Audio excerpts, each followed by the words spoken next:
know that 88% of Americans are metabolically unhealthy? That is absolutely mind-boggling. So in today's video, we're gonna talk about what metabolic flexibility is and how you can improve it, because metabolic flexibility, at the end of the day, is a key factor improving or maintaining your metabolic health and avoiding many of the chronic conditions that a lot of people deal with. So let's start out with defining what is metabolic flexibility. Well, on a high level, it means that your body can efficiently and seamlessly shift between different fuel sources, including glucose from carbohydrates, fatty acids, ketones, lactic acid, and some of the other fuel substrates that our cells can use for energy. But why does that matter? Well, from a just practical everyday life perspective, you want to have stable energy levels. You don't want to have midday slumps or mood swings just because you ate something and you suddenly feel like you need to take a nap, or you had to skip a meal for whatever reason and you feel like you're falling apart because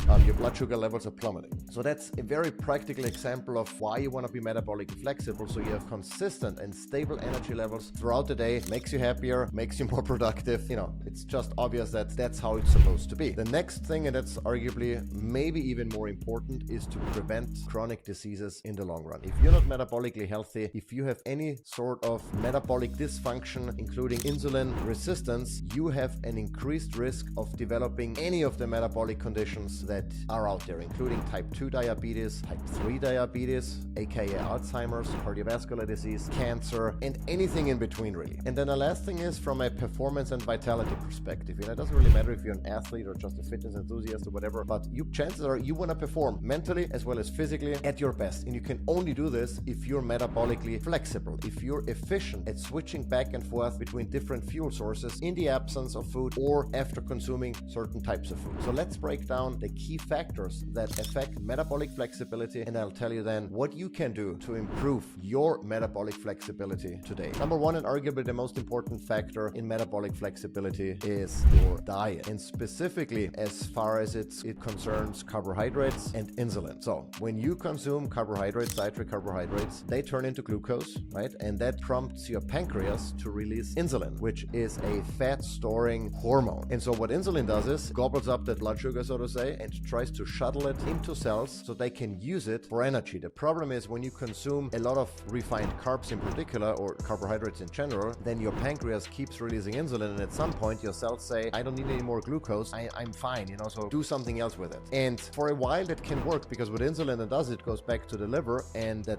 extra glucose or excess glucose is stored as fat. So you're getting fatter if you have excess energy that your body doesn't need. But at the same time, what happens is that your cells become less and less sensitive to the signal of the hormone insulin. And so your pancreas needs to pump out more and more and more insulin to get that glucose out of your bloodstream. But if your cells say, I don't know, no, don't really need it, don't really want it, whatever, problems occur because your blood sugar either then stays chronically elevated or your insulin levels are very high, and that can then lead to insulin resistance, and that's at the root cause of virtually every single chronic disease known to man. So you want to have your insulin low, and you want to have your cells very sensitive to the signals of insulin. If that is not the case, if you have prolonged insulin resistance, that fuels a condition called metabolic syndrome, and that's really a cluster of high blood pressure and obesity and type 2 diabetes, and it's a whole of issues gobbled together. But the main point really is that if you suffer from metabolic syndrome, then you're at the verge of developing some of those more severe conditions like type 2 diabetes, heart disease, Alzheimer's, etc. So carbohydrates, especially processed carbohydrates, and the overconsumption of those carbohydrates are one of the main drivers of insulin resistance and metabolic inflexibility, because and that's also true if you constantly eat. If you follow the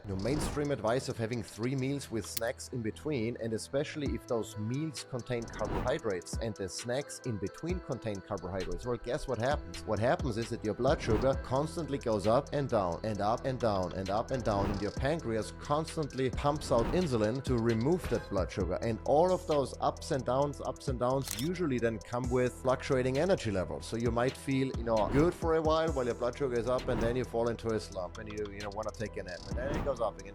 Not a good thing. And the problem with that is if your glucose is constantly high, your body never gets to tap into fat as a source of fuel, because the body only burns fat for energy in the absence of carbohydrates and in some cases in the absence of food, period. So that's why, a ketogenic diet leads to a metabolic state called ketosis, where your body burns fatty acids and ketone bodies for energy instead of glucose. Or when you fast, when you don't eat for 24 hours, 48 hours, you burn, or you produce and then you burn ketones and fatty acids for energy. And by allowing your body to switch fuel sources every so often, that's what improves your metabolic flexibility, because it reminds your body, hey, we can actually do this. We don't need glucose, we can also burn fat. And one of the key advantages, not to go too far down the rabbit hole here, is that, everybody has approximately 2,000 calories worth of glucose stored in the liver, muscle tissue, and whatever is in your blood at a given time. 2,000 calories. Everyone, even the skinniest person, has about 20,000 calories worth of fat that can be burned. So even the absence of food, you're not gonna starve. That's why you can stay without food for 3 weeks or so without dying, because your body has energy available in the form of fat that can be burned. Now, is it ideal not to eat for 3 weeks? Arguably not, because a lot of other things that you're missing out on, micronutrients, etc. But nonetheless, just from an energy perspective, you can not eat for a significant amount of time without falling apart. The second aspect, besides carbohydrates and especially processed carbohydrates, are seed oils, because they are high in polyunsaturated fatty acids, and in particular one type of omega-6 called linoleic acid. And polyunsaturated fatty acids are relatively unstable, so they oxidize quickly, or in the case of vegetable oils, they go rancid quickly. And when they oxidize or go rancid, they can also cause inflammation if they're consumed in amounts that are not conducive to optimal health for humans. And unfortunately, our modern diet, the standard American diet, is significantly higher in omega-6 than we've ever had in the history of humankind. And so seed oils in particular, those are, sources of PUFAs that we consume a lot, unfortunately, but also corn, soy, and some of other foods are high, poultry, traditionally raised poultry, very high in omega-6. All of those things can cause inflammation and contribute to insulin resistance. And then if you combine ultra-processed carbohydrates with those PUFAs from seed oils and other types of foods, you have a perfect storm of creating insulin resistance, and that's not a good thing. So the easiest thing to do is avoid processed carbohydrates. I'm not saying avoid all carbohydrates, but keep your carbohydrate intake matched to your energy requirements. If you're sedentary all day, chances are you don't need any carbs at all. Now, if you go surfing every morning for 5 hours, you can get away with consuming a good amount of carbohydrates and still be fine, because you burn through that. But if that's not you, then you need to match your carbohydrate intake, your fuel intake, with your level of activity, right? And as far as seed oil goes, just use grass-fed, pasture-raised, grass-fed, regeneratively raised animal sources of fat like butter, tallow, ghee. There are saturated fats. They don't go rancid. They don't oxidize as easily. And no, they do not clog your arteries. That's a myth. I've talked about this in a blog post. I'm going to link it down below. Meat,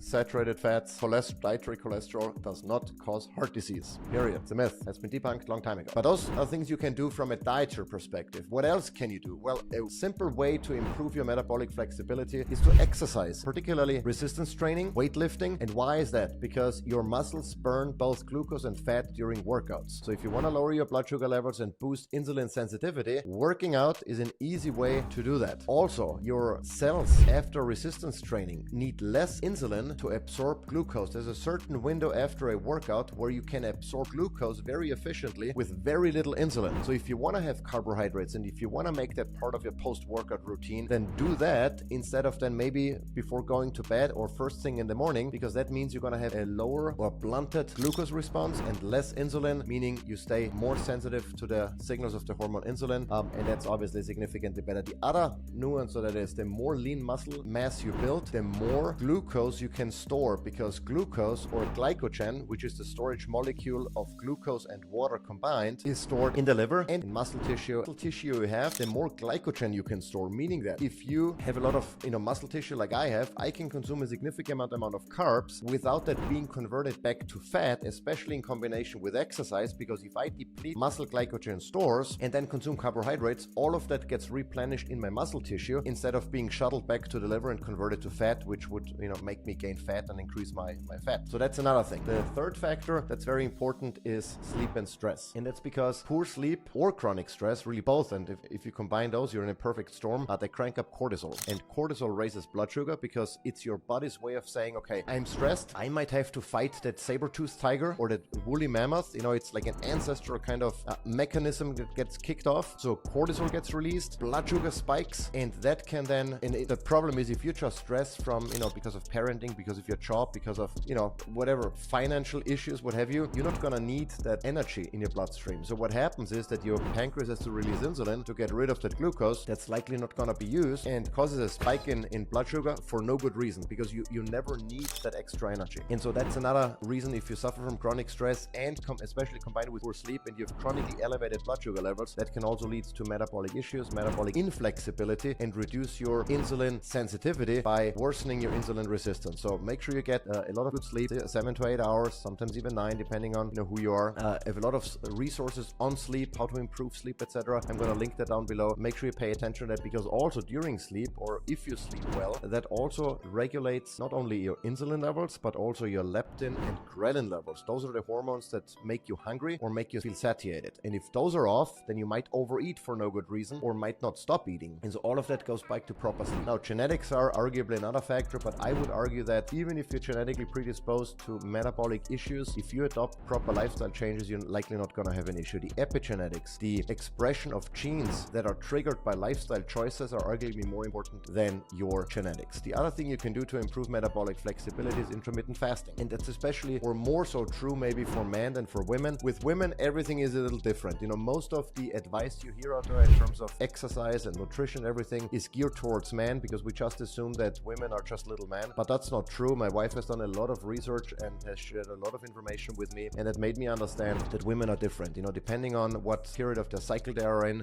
their dietary and exercise requirements are different. There are times of the month when they are not supposed to push very hard in the gym. They should maybe eat before a workout, not a whole meal, but some protein, then maybe some carbs after. So for women, a lot of things are different. I'm not going to go into all of those details in this episode. So a lot of what I say here in terms of intermittent fasting applies more to men than to women. But if you don't eat, your body starts tapping into fat as a source of fuel, and that improves your insulin sensitivity as well as your metabolic flexibility. You know, eat animal-based, nutrient-dense diet. It's really one of the best things you can do. Cut out all processed junk foods and vegetable oils and stuff that's high in PUFAs. Do resistance training regularly. Lift heavy weights. Do some light cardio, be it walking, whatever. You don't have to, you know, run every day or jog every day. I would argue that's counterproductive, both from a joint, heart health, and metabolic perspective. But light cardio, resistance training, some high-intensity stuff is excellent. Pay attention to sleep and recovery. Keep your cortisol levels low or adequate levels. Don't have them chronically raised, and you should be fairly good. If you like this video, give it a thumbs up. Let me know what you think, what you have done, what has worked for you to improve your metabolic flexibility, or if you're struggling, let me know in the comments and I'll try to point in the right direction. Until next time.